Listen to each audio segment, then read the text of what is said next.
Good to be together again. My name's Sam, and I'm really excited to be carrying on our series, Still He Went, in the lead up to Easter. Now, let me ask you a question. What would it take for Jesus to get angry enough to start flipping tables? Because that's exactly what happens in the passage that we're going to be looking at today. And it's surprising, maybe unexpected, because if you're here last Sunday, the story started very differently. We were on the roadside, gathered with crowds, people waving palm branches in the air, laying their cloaks on the ground to shouts of Hosanna to the King of David. A king riding in. To those who were there, it would have felt hopeful. It would have been joyful, even triumphant. But if you turn the page in your Bible, the cheering fades away. The donkey is gone, and Jesus walks into the temple and starts flipping those tables. Money is flying everywhere, chairs crashing, leaders are furious. Children start shouting. This isn't the image of a Jesus that we see on Christmas cards, is it? I don't know if you've ever had one of those Christmas cards come through with a picture of him chucking a table over. Unlikely. So what had happened? What had changed? Why not enjoy the parade? Why not build on that momentum of the crowds chanting? Why not do what I expect many would have expected him to do? Gather an army. Why head straight for confrontation? Because the parade revealed what the people wanted, but the temple showed what Jesus came for. He didn't ride into Jerusalem looking for applause. He came to restore access. And if restoring access meant upsetting systems, challenging religion, and setting a course for the cross, still he went. So let's open our Bibles, if you have a classic Bible and the original Dead Tree version, or whether you've got a smartphone to hand, and if you don't have a Bible, you can get one at the end, at the back for free. We'd love you to have one, please. So we're just going to read from Matthew's account, Matthew chapter 21, and from verse 12. Jesus entered the temple courts and drove out all who were buying and selling there. He overturned the tables of the money changers and the benches of those selling doves. "It is written," he said to them, "My house will be called a house of prayer, but you are making it a den of robbers." The blind and the lame came to him at the temple, and he healed them. But when the chief priests and the teachers of the law saw the wonderful things he did, and the children shouting in the temple courts, "Hosanna to the Son of David," they were indignant. "Do you hear what these children are saying?" they asked him. "Yes," replied Jesus. "Have you never read, 'From the lips of children and infants you have ordained praise'?" And he left them and went out of the city to Bethany, where he spent the night. So let's just take a moment to look at the historical context, because there's so much more that we can understand of what was going on here. It's Passover week. It is a huge celebration for the Jewish people. Jerusalem was swollen with pilgrims, people coming to remember one of the most important nights in their history, the night when they were freed from slavery under Pharaoh in Egypt. It's hard for us to picture just how crowded Jerusalem would have been at Passover. But ancient historians, they record that during Passover, tens of thousands of lambs were sacrificed in the temple. And because each lamb represented a family or a group, many scholars estimate the population of Jerusalem during Passover would have gone from its normal 50,000 residents to perhaps several 100,000 people. Increased many times over. In other words, the city was bursting at the seams.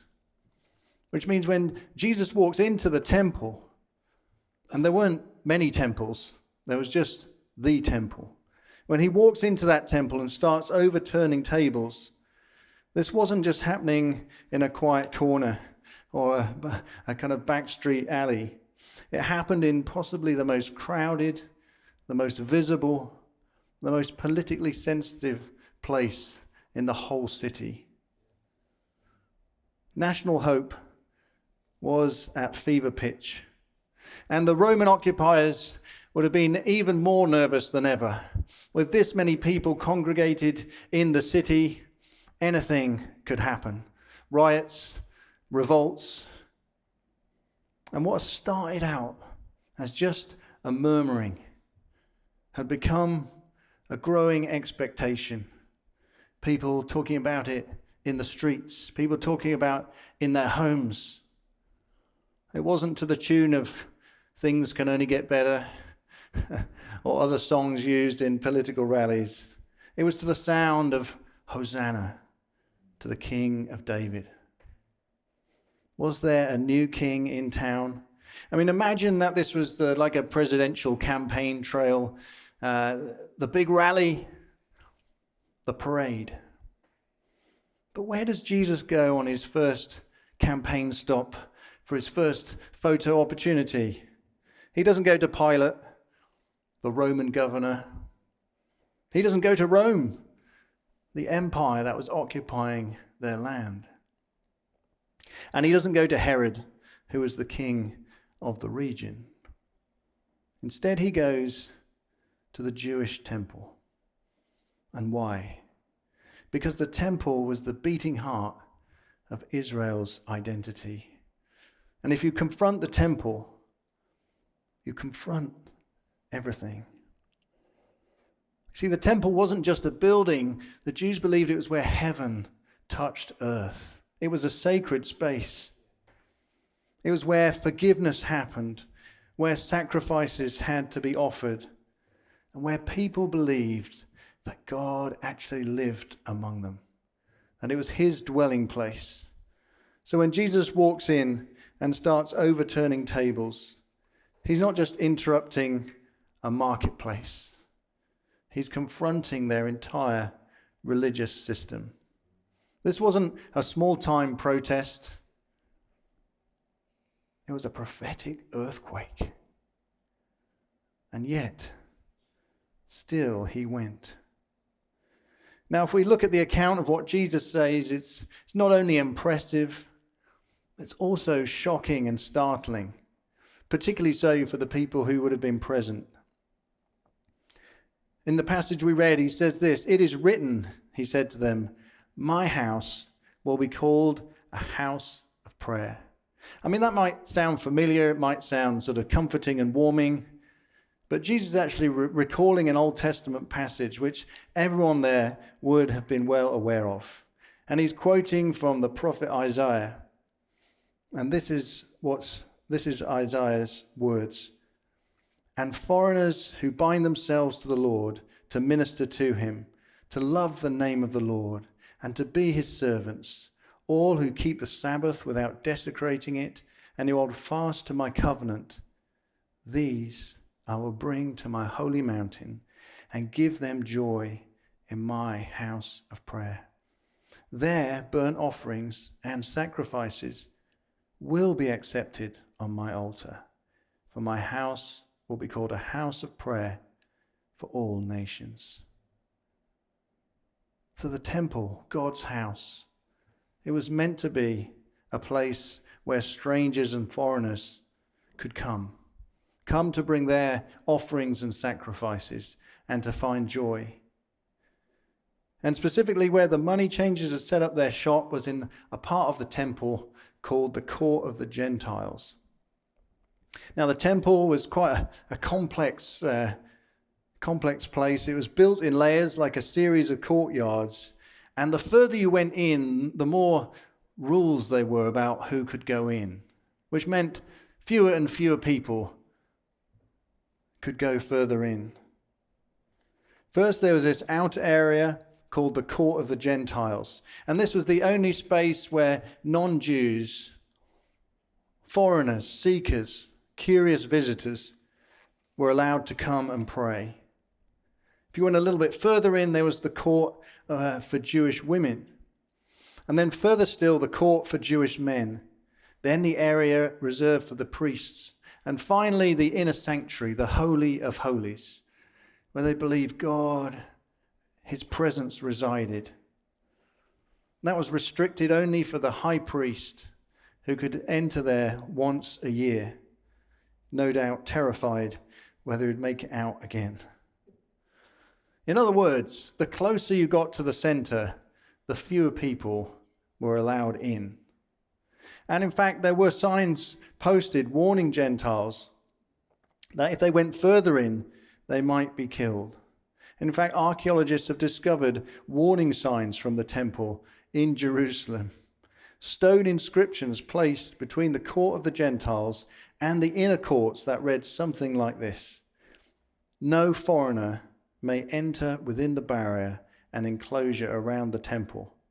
Whoever is caught doing so will have himself to blame for his death."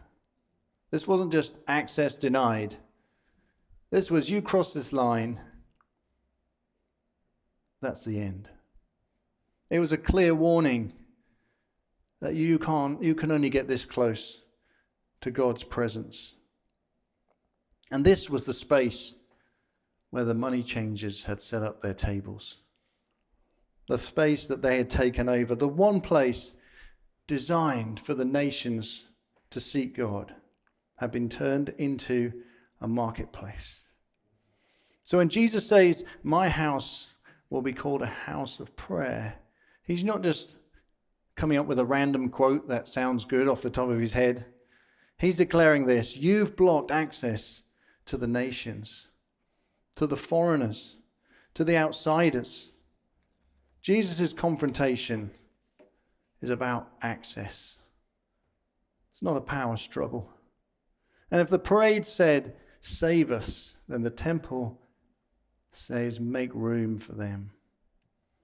But Jesus doesn't just stop there. He continues, ripping into them. "But you have made it a den of robbers." I mean, that might sound harsh, maybe not the worst thing you've heard somebody say to another group of people. But the real punch is what Jesus actually means here. Jesus wasn't clearing space for commerce.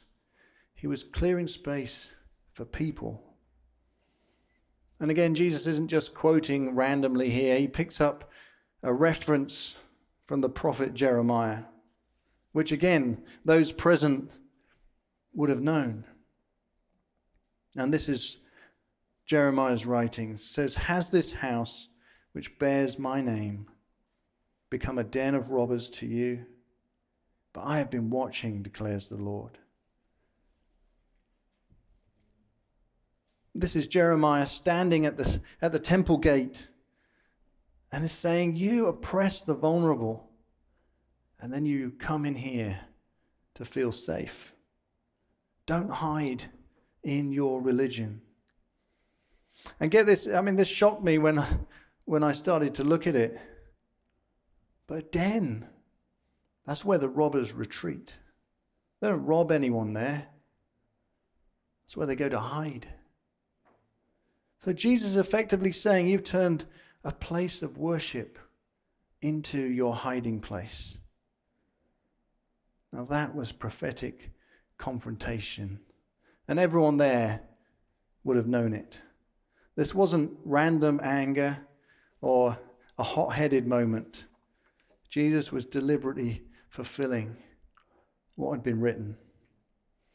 Jeremiah had stood in the same place centuries earlier and warned them, don't think you can live however you want and then hide in the temple. And now Jesus stands in the same place, quoting the same words, confronting the same problem. Religion had become a hiding place, a place where people could look faithful while avoiding the deeper work of the heart, a place where sacrifices were offered, but justice was ignored, where rituals were performed, but compassion was missing, where people could appear close to God without actually surrendering to him. And if we're honest, religion can still work like that. And his final reference, well, why not make it 3? When the children shout Hosanna, the religious leaders, they don't like it one bit. I mean, these mighty men of religious authority are now rattled by the songs of young children. And Jesus quotes from Psalms chapter 8. He cuttingly says, have you not read? I mean, of course, these people were learned. They were students of the scriptures. But he showed it's one thing to read, it's another to truly understand. Psalm 8 says this, through the praise of children and infants, you have established a stronghold against enemies to silence the foe and the avenger. Just think about the contrast in those moments. The religious leaders feeling threatened, and yet the children are praising. And the story tells us that the blind and the lame, they get healed. What a contrast. See, the temple finally becomes what it was meant to be. A place of worship, a place of praise, a place where the marginalized, those in need could come. And that only happened after disruption. I mean, was Jesus completely crazy? Because if you challenged Rome, you knew you might get arrested. But if you challenged the temple, death was certain. And so the religious leaders started their plotting. Jesus knew this, but still, he went. Because love confronts what blocks intimacy with God. Now, it's easy to read this story and think, these foolish religious leaders, here they are again at it. But the New Testament, it says something that is unsettling. It tells us the temple is no longer a building in Jerusalem, which got demolished anyway in 70 AD. It now says the temple is us. And Paul describes this for us in his letter to the Corinthians. He says, do you not know that your bodies are temples of the Holy Spirit? i.e., you're now where God lives. Not in a building that only one person can get into once a year. But now as I come to dwell in you, you become the temple. Who is in you, whom you have received from God. Which means this story, it's not just about a temple in Jerusalem 2,000 years ago. It's actually about the temple of our hearts today. I read this story about someone who walked into the house one evening after a long day, and you may have had an experience like this. And they looked at the kitchen table, and it was completely covered. And not just with one thing, but with everything. Unopened post, school bags, the laptop, the charging cables all tangled up in a mess, half-finished cups of tea. I mean, maybe those 3 cups that now become the next week's biology project for school. Just random bits of life. And the strange thing was that none of these things was bad. They're all normal things you'd expect to see. Useful things had their place. But because they'd taken over the table couldn't be used for anything it was designed for. No one could sit down together. No one could eat there. No conversation could happen. The problem wasn't the things. The problem was where they were sitting. And sometimes life gets like that, right? Not because bad things move in, but because good things slowly take the center. So here's the uncomfortable question for us. What's sitting in the center? Because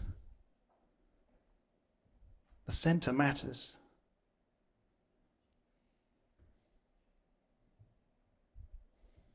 These things don't belong in the center.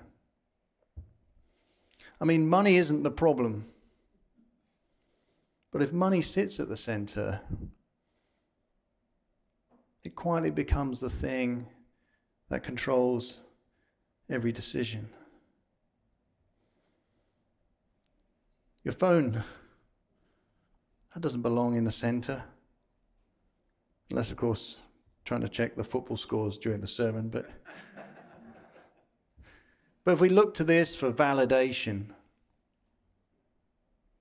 then every time it's silent, feels like rejection.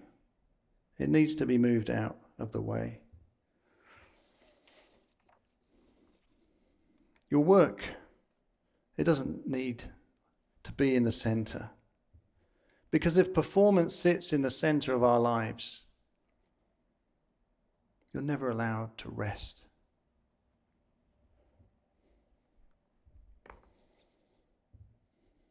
If image sits in the center,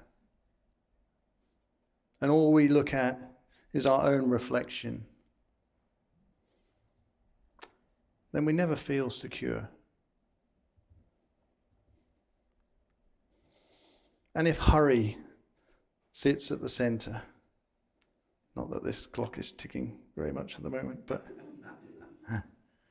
if we're always rushing from one thing to the next, we never have the space to experience God's presence.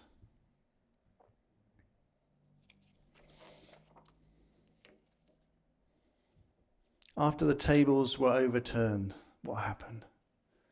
The blind came, the lame came, and the children began to sing. I wonder if Jesus walked into the temple of your life today, what would he overturn? But there's one thing that does belong here.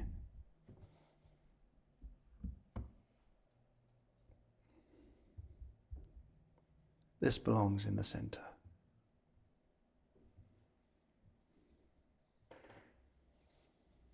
The religious leaders saw Jesus clear the temple, and they made a decision. They decided he had to go. Because when Jesus confronts what sits at the center, we all have a decision to make. Either we move these things off the throne, or we push Jesus out of the temple. The religious leaders chose to remove Jesus, but Jesus knew something they didn't. The only way to truly cleanse the temple was through the cross. And on Friday, the temple curtain was torn and access was restored. Not because Jesus threw over a few tables, not because the tables were overturned, but because Jesus was. Still he went. Through confrontation, through rejection, through the cross, because love would not leave the temple closed. So what's sitting at the center of your table? Because whatever sits there shapes everything. What would change in your life this week if Jesus was truly at the center? We're just going to pause for a moment for that thought. The silence might feel a bit uncomfortable, but maybe use this as a moment to reflect. What's slipped in to the middle? Maybe unknowingly, unintentionally, something else has taken the centerpiece, the center place. Today can be the day to move it out of the way, to make room, to clear space. Jesus didn't throw those tables over to leave an empty gap. It's to make room for his presence, where healing can come, where people can bring their songs of praise to him, where joy can return. So I'll ask you again, what would change in your life this week if Jesus was truly at the center?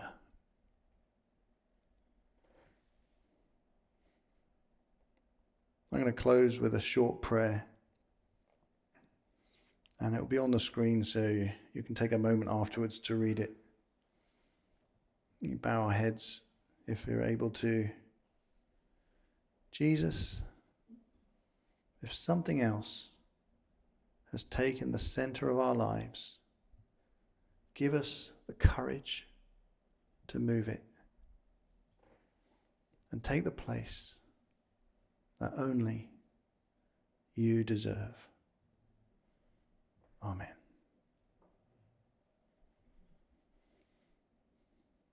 So as we draw to a close,